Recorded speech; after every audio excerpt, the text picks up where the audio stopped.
All right, I'm going to take a few minutes to talk about what first-year starting SEC quarterback in 2024 we were right about and we were wrong about with our preseason expectations, our preseason breakdowns, previews, whatever you want to call it. And we were wrong about more quarterbacks than we were right about. So there's a few quarterbacks we're going to talk about. We're not talking about every SEC first-year starting quarterback, but we are going to hit on the majority of them. So with that said, let's go ahead and dive into it. Let's talk about the quarterbacks that we were wrong about first. First quarterback. Oklahoma quarterback, or former Oklahoma quarterback, Jackson Arnold, now the transfer portal quarterback who has transferred to Auburn. I thought he was going to be the best first-year starting quarterback in the SEC. Well, I think actually I had him right behind Garrett Nussmeier as far as first-year starting quarterback in the SEC, and I was absolutely wrong, right? He got benched. Was it the game against Tennessee, right, where he got benched? They put Micah Hawkins in. Hawkins had a good, kind of brought them somewhat back in the game, and he started the next few games, and Jackson Arnold took over, the South Carolina game, I believe, and Hawkins got benched. Just not a great year for Jackson Arnold, a quarterback who I thought was going to really take over the Oklahoma offense and have them be one of their strong suits. And it was actually their defense that was Oklahoma's strong suits. He had 1,421 yards passing, 12 touchdowns, I think 3 interceptions, 5.8 yards per attempt, no vertical passing game. Now in his defense, the line struggled, obviously, and they were missing the majority of their starting receivers, but their first 4 or 5 string receivers were out the majority of theirs. That's really hard to get in rhythm with guys. It's really hard to get on the same page. And you had 2 different play callers. Your OC got fired midway through the season. You can make an argument that the first OC, Luttrell, wasn't putting him in a good position to succeed also. I thought he was going to be the best one, or one of the best ones, and that was not the case. But I do think he can bounce back. We are excited for him at Auburn. We've put out videos about Jackson Arnold at Auburn. I think he's still a talented quarterback with a high ceiling. But we were definitely wrong about Arnold in 2024. All right, second quarterback that we were wrong about. South Carolina fans, don't kill me. Y'all know how much I love LaNorris Sellers. We were wrong about LaNorris Sellers. I did not see him having this type of year. In fact, when they brought in Robbie Ashford, I was thinking, man, is Ashford going to take over midway through the season? Is Ashford going to be the guy at some point this season? I really thought that was the case, but I could not have been more wrong. And talking to y'all, to South Carolina fans during the offseason, y'all are pumped for him. Y'all are excited for Sellers. Y'all had this belief, the majority of y'all had this belief that he was going to be the guy. He definitely was. He finished the year with 2,274 yards passing, 17 passing touchdowns, 7 picks, 8.6 yards per attempt, 7 touchdowns on the ground, and 655 yards on the ground. After the first game against ODU, he was 10 of 23, $114, was inaccurate. You were kind of thinking, oh man, I remember talking to South Carolina fans who were bench him now, right? I was thinking at some point Ashford would be the guy. He played well against Kentucky. They won. Played well against LSU. I know he got hurt and they lost, but played well. And then, what was the game? Struggled against Ole Miss, but then pretty much from Bama onward, he took off. And we've pretty much done a breakdown on every video of LaNorris Sellers, and I think he's going to be, if not one of the top quarterbacks in the SEC next year. But Dan, for 2024, I was wrong about LaNorris Sellers. South Carolina fans, anyone, feel free to roast me in the comments. That's totally fine. Again, we just like putting out a bunch of SEC QB content. We're not necessarily right or wrong about much. We just try to cover it. So I'm happy to share what I was wrong about here. Okay, next quarterback, Nico Iamaleava, Tennessee starting quarterback. Now, he didn't have a bad year by any means, but I thought he was going to have a Heisman-ish type season. I thought he was going to be right behind Jackson Arnold. I thought he was going to carry Tennessee into the playoffs. Now, he had a fine year. They made the playoffs. You saw the potential. You saw growth over time, which we're going to have videos over him. But they didn't make the playoffs because of him. They made it because of their defense, their running game, right? Now, he still had a fine season, but not near the season that he wanted to have. He had 2,616 yards passing, 19 touchdowns, 5 interceptions, 9 touchdowns in the SEC.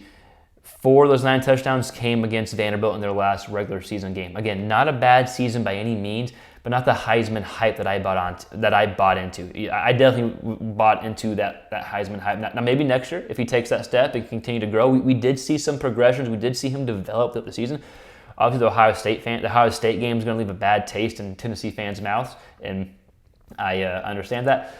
But I was definitely wrong about Nico. I thought he was going to have this huge season. I thought the offense was going to be humming like they were with Hendon Hooker. That just was not the case this season, so I was definitely wrong about Nico Iamaleava. And last main quarterback I was wrong about, and again, I'm wrong more than I'm right about stuff, but last quarterback I was really wrong about was Texas A&M quarterback Connor Wegman. I thought he was going to be one of the better quarterbacks in the SEC. And I know he started some last year until he got hurt, so he wasn't technically a first-year starter per se, But I still had him as a first-year starter, just for the simple fact he didn't start a full season. He started, 3-ish games in 2023 for A&M, something like that. 2024 rolls around, gets banged up a little bit, but gets the starting job back when it's time, and then gets benched in the third quarter against LSU, and never really had a chance to get back on the field in a meaningful way. Had 3 passing touchdowns, 5 interceptions, again, benched against LSU. Didn't look good against LSU, didn't look good against Notre Dame, just struggled when the defense was moving fast and getting pressure into him. Now, there are guys who are a lot smarter when it comes to quarterbacks in football than I am, and they were really high on him, so I was like, yeah, I'm high on him as well. But just didn't end up working out at Texas.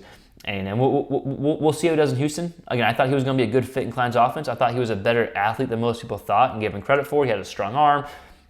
Just did not work out at Texas A&M. So Connor Rugman, I was definitely wrong about him having a season that was going to put him in the top 5 as far as SEC quarterbacks go. So with that said, who was I right about? Now this is not like bragging in any ways. Most people probably predicted these 2 quarterbacks. So, but let's go ahead and talk about them anyway. So who was I right about? Well, Arkansas quarterback Taylon Green. Right about him, the simple fact that he was who he was at Boise State.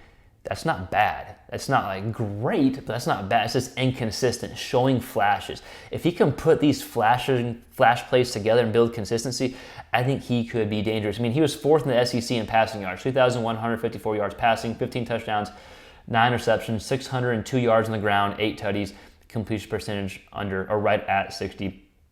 And talking to Arkansas fans, we have a lot of Arkansas followers. I know Arkansas fans who wanted him benched. I know Arkansas fans who thought he was like the best first-year starting quarterback in the SEC, but he was fairly inconsistent. And that's what I mean whenever what we were right about, that's what we thought Taylon Green was going to be, was fairly inconsistent. Flash plays that just wow you, where your jaw hits the floor. Like literally, he probably had at least one play every game that you were just like, damn, not many people can do that. But then he would miss in the easy stuff. An easy open touchdown would turn an interception, a funky fumble, a boneheaded interception, whatever it may be. It was just inconsistent at time. He had 6 games where his completion percentage was under 60%, 2 games where it was under 50%. But like I said, if he can be consistent, like watch out. And year 2 in Petrino's system, like what's not to say he can take those next steps? Again, I know Arkansas fans who are pissed off at the program, who think he should be benched. I also know Arkansas fans who are really excited to have him as their quarterback. So we're always going to be more on the positive side. So I'm excited to see what happens in year 2. But for 2024, I do feel like we were fairly on top of it with what we thought Green was going to be, and that was showing flashes but being inconsistent at times. All right, DJ Lagway. And this is obvious. Like, it doesn't take much to think he's going to be good, right? It doesn't take someone smart to think he's going to be good. You can watch him throw, you hear the hype, and you kind of feel like he's going to be a pretty good quarterback. But we thought he was going to take over as a starting quarterback at some point this season, like most people did. Again, this is not bragging by any means, because probably 90% of Florida fans thought this was going to be the case. And he took over starting because Mertz got hurt. But when he took over, and y'all correct me if I'm wrong, I think he was 6-1 as a starter with that loss coming against Georgia, and he got hurt before the second half even started. I think somewhere in the second quarter, right? Maybe first quarter, maybe that early, but he got hurt early on the game, and Florida was not able to have much of an impact, at least a vertical passing impact after that. But he's already one of the best deep ball throwers in all of college football. I mean, the game against Kentucky, I think he had 7 completions, and like 4 or 5 of those completions, the ball was thrown 20 yards or more downfield. I mean, it's just that type of guy pushing the ball downfield. Even the game, they almost beat Tennessee. That's the game Mertz got hurt in, I believe. They put in Lagway, and Lagway, I think, helped lead into overtime, and then they lost in overtime. So DJ Lagway had a huge impact, took over midway through the 2024 season starting for Florida, which, again, we kind of thought that was going to happen. Probably the majority of college football fans thought that was going to happen, but we'll still go ahead and put that into the what we were right category. And then the last quarterback we'll talk about, where it's kind of like maybe kind of right, kind of wrong, is LSU quarterback Garrett Nussmeier. And I thought he was going to be an extremely good quarterback. And y'all heard me talk about him in the beginning of the video. I thought he was going to be the top quarterback in the SEC.